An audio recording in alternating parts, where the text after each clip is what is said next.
Tonight, let's go ahead and get on into the subject now. People ask me, they say, what do you think that the pyramids was built for? And this is an image that I could find of what they built. You see where the moon is located in this image? Hopefully it's not photoshopped, but if it is photoshopped, there has to be other images of where the moon is located right there where all this is. Now, if you see where the moon is located, Orion's belt, where I'm standing at, is always aligned somewhere nearby. When you look at the passages of the chambers inside of the Great Pyramid, what does it look like to you? Doesn't it look similar to, the burner on air balloon? And if you look very closely, it looks similar to it. If we zoom down in on it, you can see where we're actually looking at the Pyramid of Giza. It might be built a little bit different, but that's the closest I can find to a burner to actually show you. Let me see if I can use a better one. If you look very closely, do you see? Oh, damn it, that's not a good picture either. I need a better picture. Oh, that'd be a better picture. Okay, so this is a better picture. Okay, here is what the inside of the pyramid is. If I look at it very closely, you see this part right here in the center? Look at how everything is built. That right there is this engine right there. This engine right there was used to create this moon. You see the moon up there? They created that moon. That is a balloon.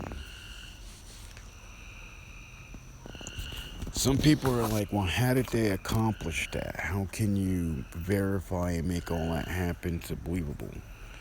Well, in the beginning, let's go back a little bit further.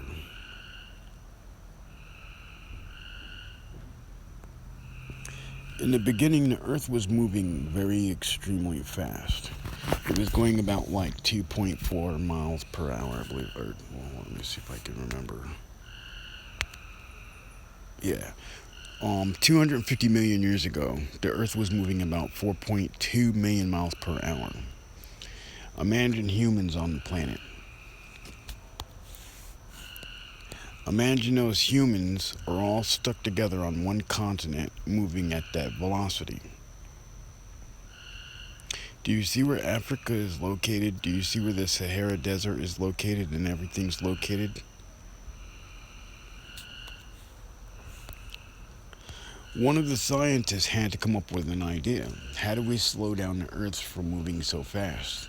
So then that way we can have more daylight during the day. So they came up with an idea. We'll build a moon.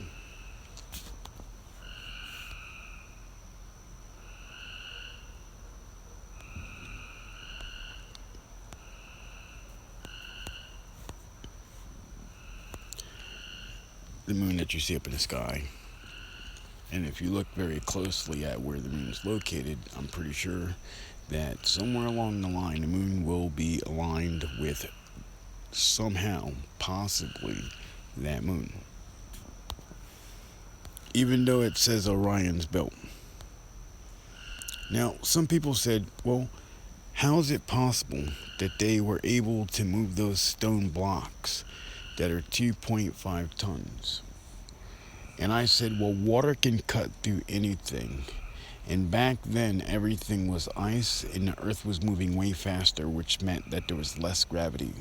So because of less gravity, because the earth was moving too fast and it was a snowball, it was I'm pretty sure that it was easy to move 2.5 tons on this planet on ice with less gravity. It'd be like you're on the moon, kind of. I mean, somewhat, kind of, depending on how everything is located.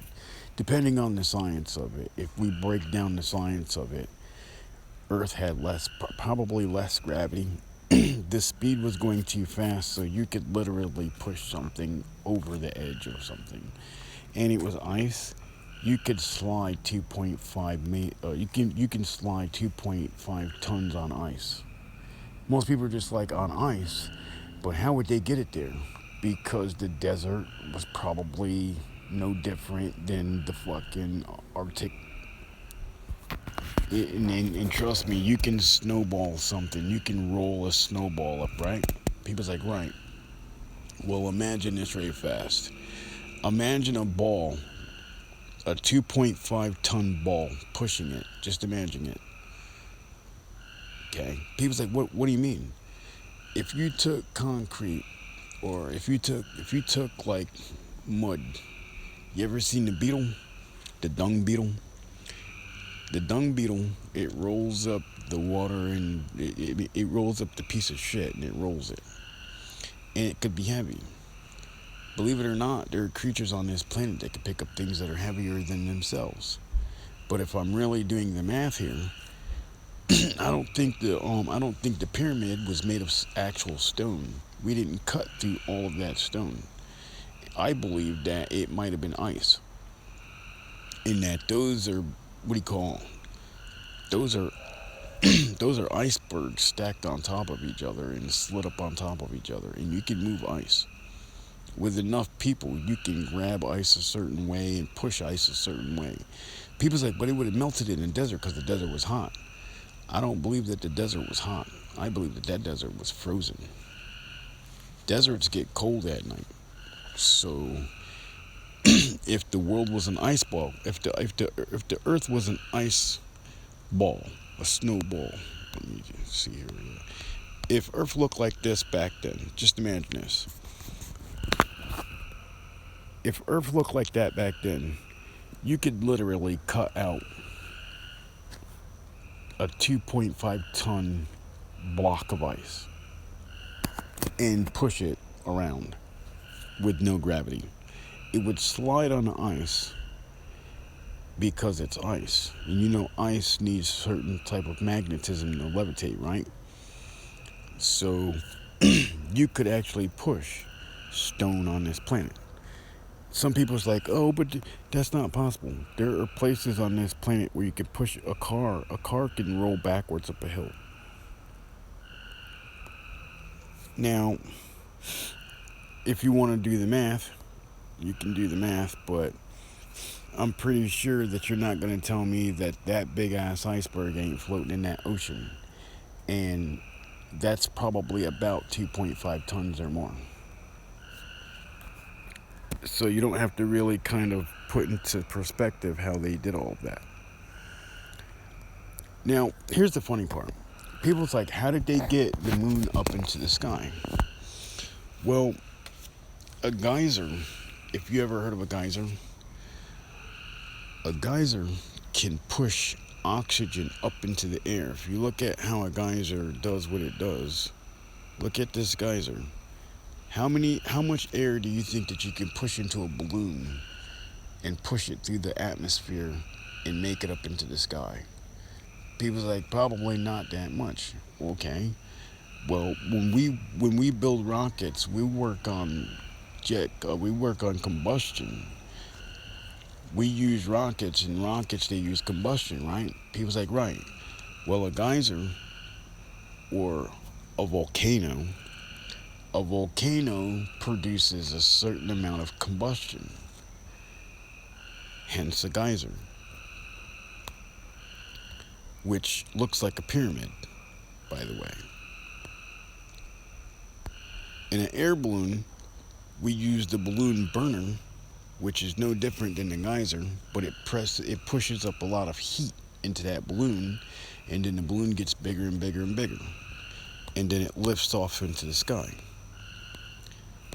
This is what that pyramid was. That pyramid was for that balloon. That balloon is that moon.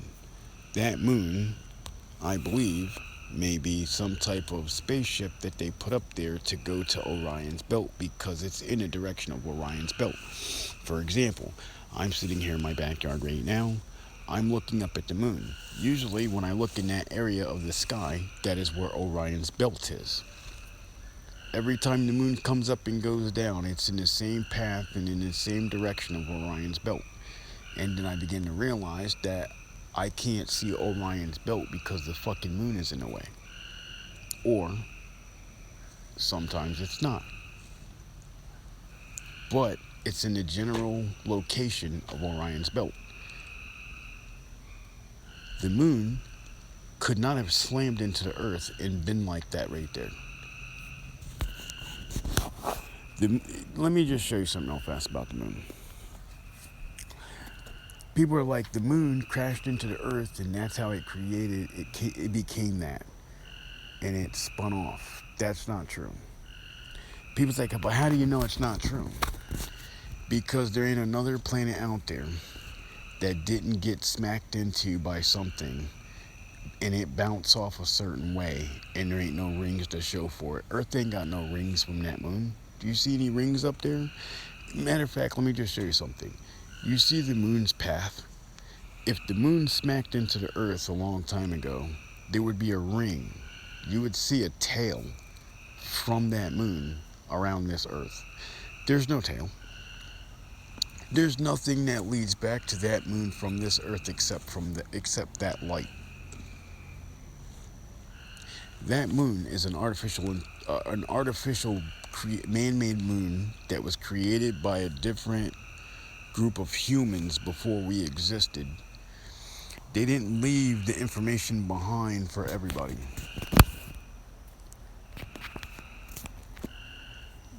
They only left a certain amount of information behind, but they didn't leave every part of the information behind for us and why they built it.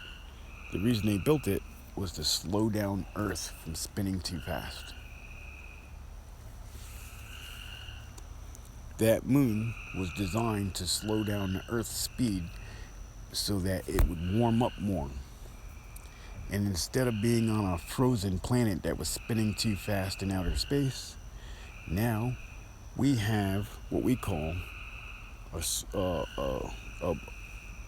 parachute that slowed down the spin of the Earth. People's like, but how did they get it up there? They built an artificial volcano. This is an artificial burner. See that? If you look at how it's built and you look at how it runs, look at it. That's the pyramid right there. Okay? And matter of fact, here goes a really good one, right? Is that a good one? Yeah. Yeah. There's a few good ones, yeah.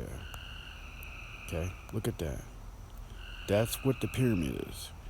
Now, after they built this, I bet you any amount of money, they got that balloon up into the sky, and boom, their moon was born. Now, most people are just like, well, why do you say that that's what they did? When I look back at all the images of the moon, if you look back further enough, there's no images of the moon. There's no anything of the moon. Not even God talks about the moon in the Bible. There's nothing in there about the moon. You're telling me that many... Just think about this real fast. I just want to show you something. How could a civilization of people know more about Orion's belt and nothing about the moon? The moon is sitting right there. It's only 3 days away. Just imagine what I'm basically saying here. How could they know all about Orion's belt and say that's where we're from and don't know nothing about the moon? I'll tell you why. Because the moon didn't exist. They built that moon. That's their spaceship. To go there. They built the spaceship to travel to Orion's belt. And people's like, and what happened? When they got the spaceship up there, which you're staring at it orbited the planet just like our satellites do. And it's slowly floating away every year, little by little, until eventually it'll disconnect from Earth. Earth will start spinning back faster, back into a Pangea snowball. And eventually, we'll have to do the same thing all over again. We'll have to figure out a way to build another moon to slow down this planet from speeding too fast.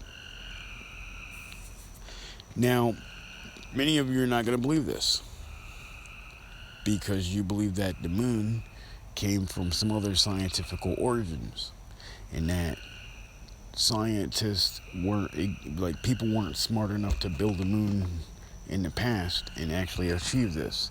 But I believe that they did, and that some of that information we'll find out in the future.